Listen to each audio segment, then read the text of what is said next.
Hello friends, आप लोगों को पता है साइकोलॉजिकल टेस्ट में जो टीएटी टेस्ट है उसका असेसमेंट वेटेज 70% है and which is the basic test, और बाकी तीनों टेस्ट जो है कंफर्मेटरी टेस्ट है। और अगर आपका टीएटी उल्टा पड़ जाए तो फिर पूरा साइक टेस्ट ही खराब हो जाता है। सो इस वीडियो में मैं आपको दो पिक्चर्स दिखाऊंगा। Observe the picture for 30 seconds और पॉज करके give a response to that, then we will continue the video, right? So this is the first picture. Observe carefully number of characters, their gender, their age, their mood. Check the context, check the background, right? So this is the first picture. Now I'll show you the second picture. This is the second picture, right? See the number of characters, their gender, their age, their mood, the context. Look for details, right? Now what you do is pause this video, take 4 minutes for each of these pictures, write your response and share me at 9090099035. Right? Pause it and do it. Right? Okay, now what I will do is I'll show you a sample story, but I will not tell you कि ये story किस picture के ऊपर है। Story को पढ़ने के बाद यू विल टेल मी ये किस पिक्चर के ऊपर है और क्यों उस पिक्चर के ऊपर है। Why do you feel it is on that picture. So दो पिक्चर बट एक story. Your job is to tell is the story relates to picture number 1 और picture number 2। Is it correct? So this is the story. Abhinav, 42 years, an army officer.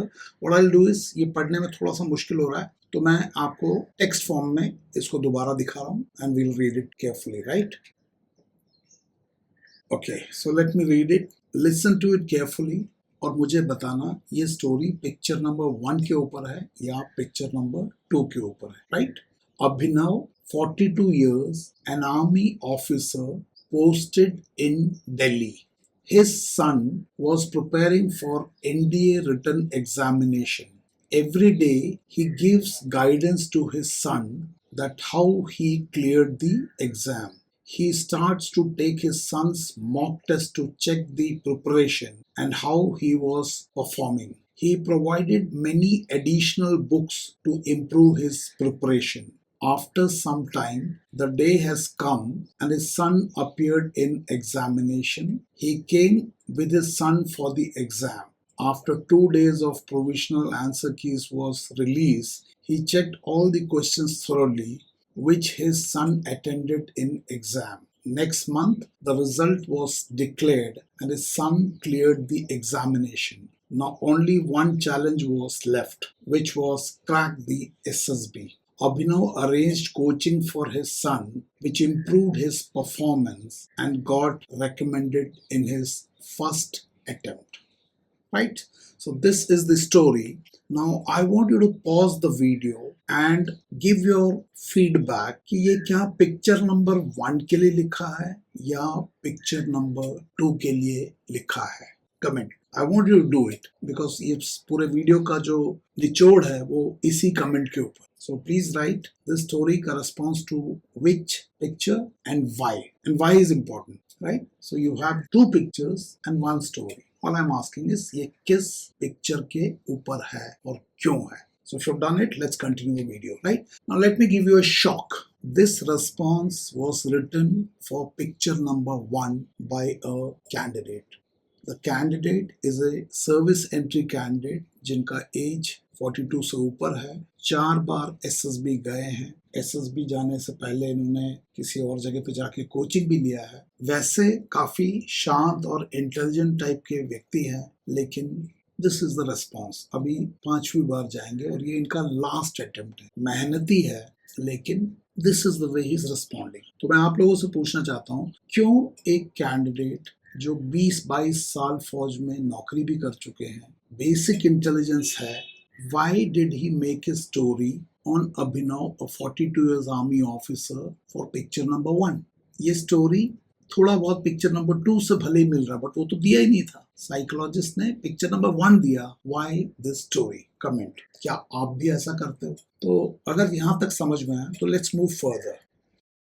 क्या हुआ candidate ने ऐसा क्यों लिखा, इसको समझने के लिए हमें इंटरनल मेंटल प्रोसेस, जो अंदर कॉग्निटिव प्रोसेस हुआ है, उसको समझना पड़ेगा। आपको एसएमएल में एक स्टेटमेंट मैं बार बार बोलता हूँ, if you can manage the world inside you, you can manage the world outside you. So psychologist ने इस पिक्चर को दिया जैसे कि स्टिमुलस बोलते हैं, और इस पिक्चर को आंखों ने सबसे पहले देखा 30 सेकेंड्स के लिए, जिसे कि विजुअल ऑब्जर्वेशन बोलते हैं। सो ऑब्जर्वेशनल स्किल। तो मैं आप लोगों से जानना चाहता हूं, क्या इस कैंडिडेट ने जब पिक्चर नंबर 1 दिखाया जिसमें कि 2 कैरेक्टर है, एक मेल एक female, must be in their 30s, very comfortably sitting in a home environment, most likely they are husband and wife, और उनका ड्रेस कैजुअल घर का ड्रेस है, तो क्या आंखों ने गलती किया देखने में? अगर आंखों ने गलती किया then it is a observational skill का मिस्टेक। तो मैं आपसे जानना चाहता हूँ, क्या आंखों से गलती हुआ? आंखें कैमरा है, कैमरा, और कैमरे का काम है उस स्टिमुलस को एक्यूरेटली कैप्चर करना। तो पहला मेरे को कमेंट चाहिए, क्या ये गलती आंखों के लेवल पे हुआ ना? आंखों का काम इनपुट को कैप्चर करना है, लेकिन वो परसीव नहीं कर सकता, उसका मीनिंग नहीं निकाल सकता, उसका एनालिसिस नहीं कर सकता, वो काम है दिमाग का। तो आंखों का काम है इस इनपुट को, स्टिमुलस को कैप्चर करना और इसे दिमाग में, आपके ब्रेन तक पहुंचाना। और ब्रेन पे पहुंचाने से जैसे ही इनपुट अंदर जाएगा, आपका ब्रेन इस इंफॉर्मेशन को प्रोसेस करेगा, मतलब आपके सोच को ट्रिगर करेगा। और यहाँ पे शुरू होता है situational awareness, then what led to the situation, what is currently happening and what is the final outcome। ये सब चीजें आपकी सोच में पहले हो रही है, जिसे मैं गंगोत्री बोलता हूँ। और इस सोच को इनर मेंटल प्रोसेस या कॉग्निटिव प्रोसेस बोलते हैं, जिससे कि साइकोलॉजिस्ट समझना चाहता है कि कैंडिडेट इन स्टिमुलस को किस प्रकार से अंदर ले जाने के बाद प्रोसेस कर रहा है, राइट। तो this is called the freedom of choice between the stimulus and the response. जो आप लिखोगे उसके बीच में you have the freedom of choice, और इस फ्रीडम ऑफ चॉइस को निर्णय लेने की क्षमता भी बोल सकते हैं, या decision making skill, right. And अंदर जो भी हुआ ये गंगोत्री है, और फिर आप इसे पेन के माध्यम से बाहर लिखते हो, ये गंगा है, जैसे कि रेस्पॉन्स बोलते हैं। तो स्टिमुलस साइकोलॉजिस्ट ने दिया, रेस्पॉन्स कैंडिडेट लिख के देता है, और साइकोलॉजिस्ट, उन्हें पता है कि उन्हें स्टिमुलस क्या दिया है, और वो आपके रेस्पॉन्स को पढ़ता है। तो रेस्पॉन्स को पढ़ के वो वापस आपके दिमाग के अंदर जा सकता है, और ये समझने की कोशिश करता है इस स्टिमुलस ने आपके दिमाग के अंदर जो इनर प्रोसेस ट्रिगर किया था, उस प्रोसेस में क्या हुआ। So there are two inputs, one is the stimulus which is an external input provided by the psychologist, and the second input is the internal input that gets added in the candidate's mind. So there are two input, first input by psychologist, second input added by the candidate's mind, and then this is the output that we have got in the form of response. Abhinav 42 years, we already read that. कितना समझ में आ रहा है? What is the problem here is, जब psychologist इस story को पढ़ता है तो उन्हें पता है कि उन्होंने स्टिमुलस पिक्चर क्या दिया है, which is picture number 1, but what has happened is कि दिमाग के अंदर जाने के बाद वो पिक्चर चेंज हो गया, और ये पिक्चर आ गया जिसमें कि एक लड़का पढ़ रहा है, एक फौजी जैसा आदमी शॉर्ट एयर के साथ बैठा हुआ है, और शायद उनकी पत्नी पीछे सोफा में बैठी हुई है। तो साइकोलॉजिस्ट को ये चक्कर में पड़ जाता है कि मैंने जो दिया वाला पिक्चर था और कैंडिडेट ने जिस पिक्चर पे रिस्पॉन्ड किया, वो दोनों सेम क्यों नहीं है। So the stimulus presented by the psychologist and the stimulus that got internally processed are not same. जैसे मिक्सी में अगर मैं टमाटर डाल दूं, धनिया डाल दूं, मिर्ची डाल दूं, अदरक डाल दूं, नमक डाल दूं, तो मुझे टमाटर की और धनिया की चटनी चाहिए, लेकिन ये आम की चटनी कैसे आ गया, क्योंकि आम तो मैंने डाला नहीं था। कितना वो यहाँ तक समझ में आ रहा है। सो नाउ साइकोलॉजिस्ट कंफ्यूज हो गया, मैंने जो दिया था स्टिमुलस वो तो कुछ और है, और इन्होंने जो रेस्पॉन्स लिखा वो तो कुछ और है, ये चेंज क्यों हुआ। Now this is where the problem starts. So there is a stimulus response mismatch. अगर यहाँ तक समझ में आया, I want you to put your comments, because इस पोर्शन को अच्छे से समझना, because only then you will understand कि कहीं आप भी ऐसी गलती तो नहीं कर रहे हो, और ऐसी गलती कर रहे हो तो हमें फिक्स करना है, क्या ये गलती आंखों के लेवल पे हुआ है, क्या ये गलती दिमाग के लेवल पे हुआ है। अगर आंखों के गलती हुआ है तो ऑब्जर्वेशनल स्किल वीक है, और अगर दिमाग के लेवल पे हुआ है देन इंटरनल प्रोसेस को ठीक करना पड़ेगा, आपका प्रोसेसिंग सिस्टम गलत हो गया है। यहाँ तक समझ में आया? अगर समझ में आया तो आगे चलते हैं। सो सबसे पहले तो ये जो ऑब्जर्वेशन है, साइकोलॉजिस्ट को पहले क्या दिखाया समझ में आएगा कि जो मैंने स्टिमुलस दिया और कैंडिडेट ने जो रिस्पॉन्स दिया उसके अंदर एक मिसमैच है। अब एक्चुअल एसएसबी में इसको स्टिमुलस रिस्पॉन्स मिसमैच करके वो अगले स्टोरी पे चला जाएगा, बिकॉज इसको पढ़ के कोई मतलब नहीं है कि अभिनव का बेटा फर्स्ट अटेम्प्ट में एनडीए रिटर्न क्लियर किया, अभिनव का बेटा फर्स्ट अटेम्प्ट में एसएसबी रेकमेंड, उसका कोई मीनिंग नहीं, बिकॉज वो पिक्चर तो दिखाया ही नहीं था। सो मैं कुछ चीजें आपको पॉइंटर्स दे रहा हूँ जो इस पिक्चर में गड़बड़ हुआ है, उसको नोट कर लो। पहला पॉइंट है स्टिमुलस रिस्पॉन्स मिसमैच, और आप मुझे बताओगे इस पॉइंट पे समझ में आया, इसका पॉइंट बना दो, आप कागज में नोट कर लो। सेकंड जो ऑब्जर्वेशन आएगा वो है इस कहानी को जब पढ़ते हैं तो इस कहानी में एक एक्सटर्नल कैरेक्टर को ऐड किया होगा जो कि दिए हुए पिक्चर में नहीं है, और साइकोलॉजिस्ट को ये समझ में नहीं आएगा कि किस कंडीशन में, किस रिक्वायरमेंट के कारण इस एक्सटर्नल कैरेक्टर को इस कहानी में ऐड किया है, जबकि पिक्चर में जो दो कैरेक्टर है वो तो कुछ और है, लेकिन कहानी में एक और कैरेक्टर है जो कि पिक्चर में नहीं है। तो वो जानने की कोशिश करेंगे कि एक कैंडिडेट जो 4 बार एसएसबी गए, जिन्होंने कोचिंग भी किया, जिनका एज 42 प्लस हो गया है और जो 20-22 साल सर्विस भी किया हुआ है, under what condition he has brought this external character, why this external character was introduced। तो मुझे कमेंट लिख के बताना,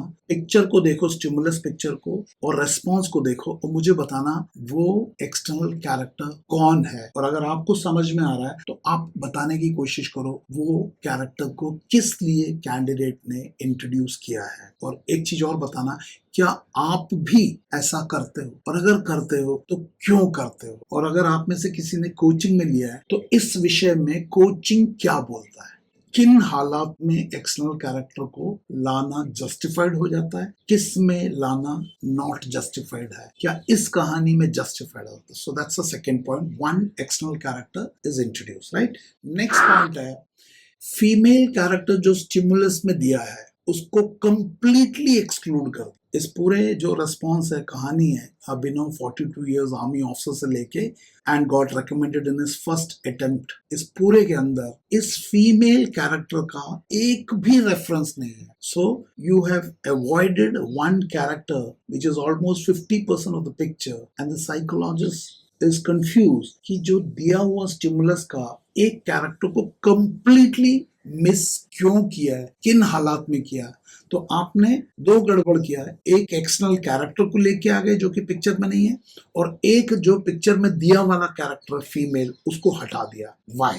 क्या आप भी ऐसा करते हो? कमेंट लिख के बताना, have you understood this point, this needs to be corrected. मुझे ये बताना, क्या ये जो गड़बड़ हुआ है ये आंखों के लेवल पे हो रहा है या सोच के लेवल पे हो रहा है या राइटिंग के लेवल पे हो रहा है, रिस्पॉन्स राइटिंग पे। तो क्या ये लिखने में गलती हुआ, देखने में गलती हुआ, या सोचते टाइम, परसेप्शन के बिल्ड करते टाइम गलती हुआ? कमेंट लिख के बताना। तो ये भी बताना कि आप भी ऐसी गलती तो नहीं कर रहे हो, अगर करते हो it needs to be fixed, it needs to be fixed.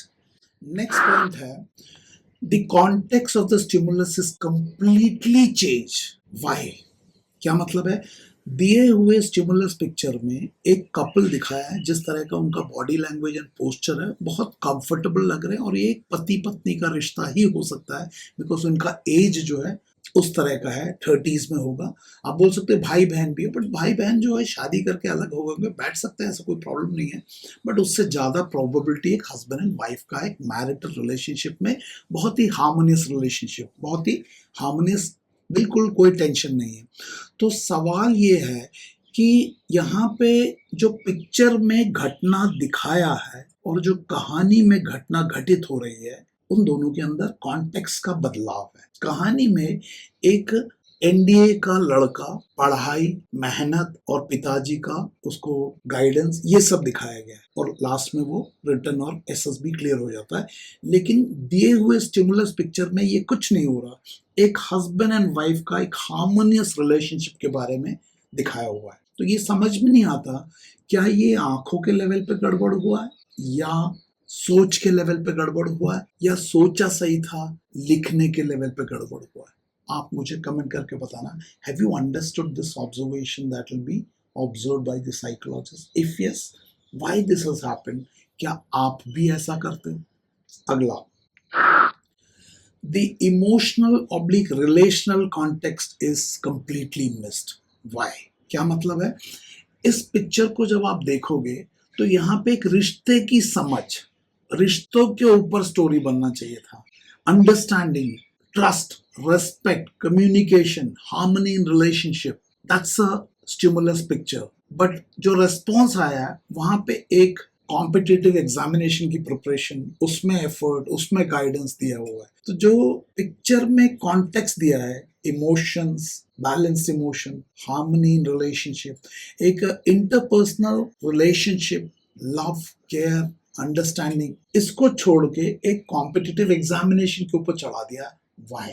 क्या आप भी ऐसा करते हो? अगर करते हो, this needs to be fixed. But to fix we must understand ये हुआ क्यों. क्या ये आंखों के लेवल पे हुआ, सोच के लेवल पे हुआ, या राइटिंग के लेवल पे हुआ, रेस्पॉन्स को लिखने में हुआ? कमेंट लिख के बताना. नेक्स्ट इज, एक आर्मी ऑफिसर बनाया. अभिनव 42 years an army officer.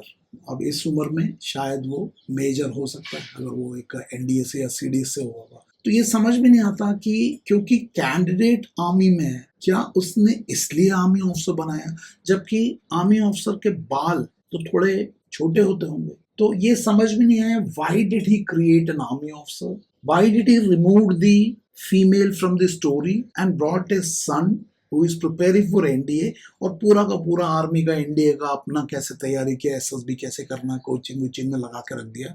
Why did he made a army officer? क्योंकि आप फौजी हो तो क्या आप हर कहानी में आर्मी वाला डालते हो? अगर ऐसा करते हो तो क्यों करते हो? कोचिंग में क्या आपको बताया जाता है, जो सर्विस सेंट्री जहाँ पे भी मैक्सिमम जाते हैं वहां पे क्या बताया जाता है कि हर कहानी को आर्मी में जोड़ो? क्या आर्मी समाज का हिस्सा नहीं है? समाज बड़ा होता है या आर्मी बड़ा होता है? तो हर कहानी को आर्मी से जोड़ने के पीछे कोई सोच है या एक गलत डिस्टॉर्टेड थिंकिंग है? मुझे बताना. एंड क्योंकि आपने इसको आर्मी ऑफिसर बनाया और आप खुद 20-22 साल फौज में रहे हो और आप हर महीने में शायद एक बार तो हेयर कटिंग करते ही हो फौज में, क्योंकि आपका डिसिप्लिन, तो ये बंदा इतने बड़े बड़े बाल रख के क्यों घूम रहा है? जबकि इसमें आपने लिखा अभिनव 42 years an army officer posted in Delhi. इसका मतलब वो करेंटली दिल्ली में है. यहाँ कहीं नहीं लिखा कि he was on leave. On leave में समझ में आता है कि लीव खत्म होते होते आपके बाल बड़े हो जाते हैं. तो यहाँ पे कहीं नहीं लिखा कि Abhinav was on leave. He is currently posted in Delhi and is supposed to be disciplined. तो इतने बड़े बाल के साथ क्यों अभिनव को एक आर्मी ऑफिसर बनाया? आपका अनुभव 22 साल का क्यों नहीं यहाँ लगा पाए कि भैया अगर ये एक ऑफिसर इतना बड़ा बाल रख के घूमेगा तो कैसे अपने जवान को बोलेगा हेयर कट करो? समझ में आ रहा है? सो मुझे वो समझ में नहीं आया, आप मुझे बताना. नेक्स्ट इज, मैंने बताया कि ये कैंडिडेट जिसने ये स्टोरी लिखा है वो खुद 4 बार एसएसबी जा चुके हैं, मेहनती है, खूब मेहनत किया है, लेकिन रेकमेंड नहीं हुए चारों बार. वो रिपीटर है, लेकिन उनके गाइडेंस से उनका बेटा पहले अटेम्प्ट में एनडीए रिटर्न भी क्लियर कर दिया और पहले अटेम्प्ट में एसएसबी कर दिया कोचिंग वोचिंग लेके. तो मुझे समझ में नहीं आया, जब मैं खुद 4 बार जाके रेकमेंड नहीं हुआ और मैं किस हैसियत से गाइड कर दूं अपने बच्चे को, जब मैं खुद ही नहीं पता कि मैं क्यों नहीं हो रहा हूं. और मैं इस तरह के जब रेस्पॉन्स कर रहा हूँ जहाँ पे स्टिमुलस रेस्पॉन्स का मिसमैच है, मैं खुद ऐसे कर रहा हूँ, how can I guide others? तो मुझे ये समझ में नहीं आया कि एक ऐसे अचीवमेंट को इस कहानी में अचीव किया है जो खुद वास्तव में कैंडिडेट ने अचीव नहीं किया, in spite of 4 attempts and he lakhs clarity. अब जाके वो बोल रहे हैं अरे सर मुझे ये क्लैरिटी तो पहले मिलता तो मैं पहले क्लियर हो जाता. मतलब अब जाके उनको लग रहा है सर इस तरह का डेप्थ में तो मैं जिस भी कोचिंग में गया था वहां तो कुछ बताया नहीं, वहां तो बस हीरो बनाओ, पॉजिटिव बनाओ एंड ये करो वो करो, आउटकम करो, पता नहीं क्या क्या बताया. डेड बॉडी दिया तो ड्रामा बनाओ, बहुत कुछ सिखाया. बट डेड बॉडी बनाने से ड्रामा, ये तो आप मैनिपुलेट कर रहे हो. तो इन कैंडिडेट को जिन्होंने अपने बेटे को कहानी में फर्स्ट अटेम्प्ट में रिटर्न क्लियर करवाया और एसएसबी तक क्लियर करवा दिया कोचिंग के बाद, वो खुद क्यों नहीं क्लियर हो रहे? तो ये सवाल का जवाब कोशिश करो मुझे बताने का. राइट? सो आपने देखा कि स्टिमुलस देने के बाद स्टिमुलस को आंखों ने ऑब्जर्व करके दिमाग में ले गए और वहां पे कुछ तो गड़बड़ हुआ है, कुछ तो गड़बड़ हुआ है. सो गंगोत्री में गड़बड़ हो गया. गंगोत्री कहाँ पे? सोच. क्योंकि गंगोत्री में गड़बड़ हो गया तो उससे जो आपने रेस्पॉन्स पेन से लिखा, पावर ऑफ एक्सप्रेशन को यूज करके, भाषा को इस्तेमाल करके, तो लैंग्वेज इंग्लिश लेकिन सोच गंगोत्री से आया। क्योंकि गंगोत्री में गड़बड़ हुआ तो गंगा में गड़बड़ हो गया। अब मुझे बताओ, क्या रेस्पॉन्स को ठीक करने से आपके अंदर का इंटरनल मेंटल प्रोसेस ठीक हो जाएगा? तो सीक्वेंसेस, फर्स्ट स्टिमुलस प्रेजेंट करने के बाद आंखों का काम ऑब्जर्व करना, सेकंड इंटरनल मेंटल प्रोसेस को ठीक करना, थर्ड उसको लिखना। तो 3 गलत हुआ या 2 गलत हुआ? अगर 2 गलत हो गया तो क्या 3 सही हो सकता है? मुझे बताना। Have you understood? तो अगर ये समझ में आया तो मुझे आप बताना, where is the problem, where lies the problem? आंखों के लेवल पे, इनर मेंटल प्रोसेस के लेवल पे, या रेस्पॉन्स लिखने के लेवल पे? ये आप कमेंट लिख के बताना। और दूसरा, इसको ठीक कैसे किया जा सकता है? आप जहां पे भी कोचिंग जाते हो वहां पे कैसे करते हैं? मैं ये स्पेसिफिकली इसलिए पूछ रहा हूं क्योंकि जब आप सेल्फ मैनेजमेंट लीडरशिप का कोर्स लोगे तो यहाँ पे एम्फेसिस सोच को ठीक करना है। If you can manage the world inside you, you can manage the world outside you. तो मुझे ये लगता है ये प्रॉब्लम आपके सोच में हुआ है। आपको क्या लगता है? तो आपको इस सोच को ठीक करना पड़ेगा, क्योंकि आंखों से जब स्टिमुलस आता है वो यहां जाता है, यहां डिसाइड होता है situational awareness, what led to the situation, what is currently happening and what is the final outcome. और उसके बाद इसको पेन से आप बाहर लिखते हो। तो सेल्फ मैनेजमेंट लीडरशिप आपके इनर प्रोसेस को ठीक करता है। जरूर कमेंट लिख के बताना क्या समझ में आया, ये क्या दिखा रहा हूं। दिस इज वेयर आपका फ्रीडम ऑफ चॉइस है। और जब आप इसमें कहानियां रट लेते हो, ये सोच करप्टेड हो जाता है। अगर आप कमेंट लिखोगे तो मैं बताऊंगा क्या प्रॉब्लम होता है जब आप कहानियां रट लेते हो, एसआरटी रट लेते हो, टीएटी रट लेते हो। वो आसान लगता है लेकिन उससे गंगोत्री करप्ट हो जाता है। कमेंट लिख के बताना ना। अगर आपको ये समझ में आया तो मैं ये बता दूं कि हर मंडे को A4CP का ऑनलाइन बैचेस अवेलेबल है, 4 वीक्स, 8 वीक्स एंड 12 वीक्स का, जिसमें कि self management leadership and SSB दोनों का कंबाइंड क्लासेस होता है। Self management leadership is the foundation of leadership and personality development. इसका कोर जो टैगलाइन है वो है कि if you can manage the world inside you, you can manage the world outside you. जैसे आपने इस कहानी में देखा कि पिक्चर को आंखों से अंदर जाने के बाद इनसाइड वर्ल्ड में डिस्टॉर्शन हो गया, that can be fixed. SML will help you, right? And इसका क्लास टाइमिंग है 8:30 PM Monday to Friday, Zoom के ऊपर होगा। तो उसके लिए आप बिल्कुल रजिस्टर कर सकते हो। और हर मंडे को फ्रेश बैच शुरू होता है। उसके बाद हर मंडे को जूम मीटिंग के ऊपर एक फ्री ट्रायल क्लास भी होता है और आप उसे अटेंड कर सकते हो। उसके बाद आप देख सकते हो कि what level of clarity you will get. In fact मैं तो बोलता हूँ 500% क्लैरिटी। और ये जो डेमो क्लास है ये जूम मीटिंग के ऊपर होता है। उसका जो मीटिंग आईडी है और जो उसका पासकोड है वो हर मंडे के लिए सेम है। तो आई रिक्वेस्ट यू, आप उसे नोट कर लो। This is the meeting ID 85494989391 और पासवर्ड है 12345। इसे आप अपने दोस्तों के साथ भी शेयर करो, जितना भी शेयर कर सकते करो, बिकॉज यू विल रियलाइज कि इवन ट्रायल क्लास आपको अंदर से झंझोड़ देगा और आपको समझ में आ जाएगा कि आपकी प्रिपरेशन में दिशाहीनता है। गति से ज्यादा दिशा पे ध्यान दो। It is like GPS. और A4CP का क्लासेस आपको दिशा देगा और एक बार दिशा मिल गया आप स्पीड बढ़ा सकते हो। बिना दिशा के स्पीड बढ़ाओगे तो बहुत स्पीड से गलत जगह पहुंच जाओगे, जैसे इस कहानी में हमने देखा, राइट? रजिस्टर करने के लिए you contact me on this number 9090099035। अपने साथियों के साथ भी शेयर करो। 500% क्लैरिटी, नॉट 100 200, 500। क्या होता है? You come and join the class, trial class देखो और उसके बाद ज्वाइन करो हर मंडे, राइट?